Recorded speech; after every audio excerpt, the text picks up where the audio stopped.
Yo, what's up? I'm gonna be doing a video on the newest dead zone setting in Fortnite right now. And if you don't know what this is, it's basically how much you have to move your joystick for it to register in game. So right now, my dead zone is very, very low, the lowest it can be, and I'm barely moving my controller and my joysticks, and I can make these tiny little movements. If my dead zone was higher, I'd have to move my joystick more for it to register in game. Like if I was making these movements on my old dead zone, it wouldn't render in game. It would just be standing there and then not aiming. Alright, since you know what dead zone is, I'm basically going to tell you the best dead zone that for you to have, and it is the lowest possible dead zone. And this is because you do not want any delay with your movements. Like, why would you want a delay from moving left to right and up and down with your joystick and in game? Like, it's not really a delay, but if I would have made this small movement right here, it wouldn't render if on my old dead zone, and it will now. And also, with your dead zone, you can make like tiny little like movements now with your joystick, like you probably could before. But on your higher dead zone, you would have to make more like this. I would have to move my joystick even more on my old dead zone. And this, it's like, it will help you a lot, but it will cause drift if your controller is just, if it has drift spots, is what I'm calling it. So to test this, you want to go in your lowest possible dead zone.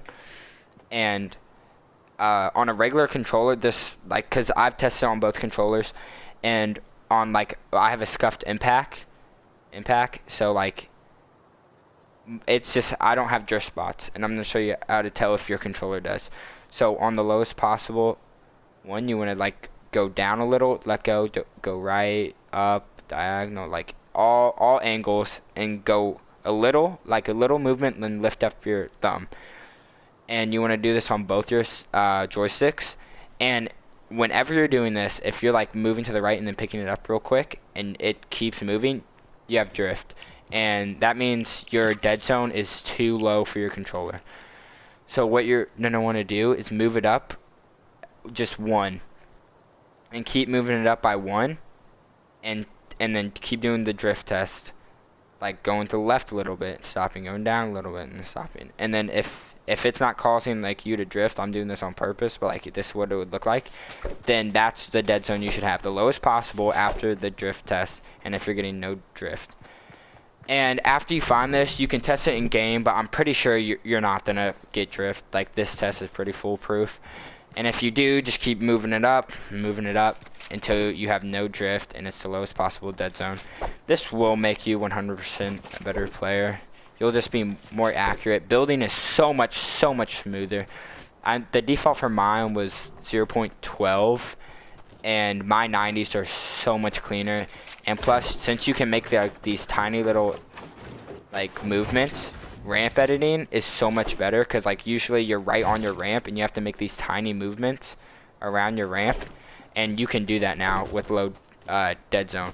Also, this will help you with like tiny little like aim movements, like from far distance.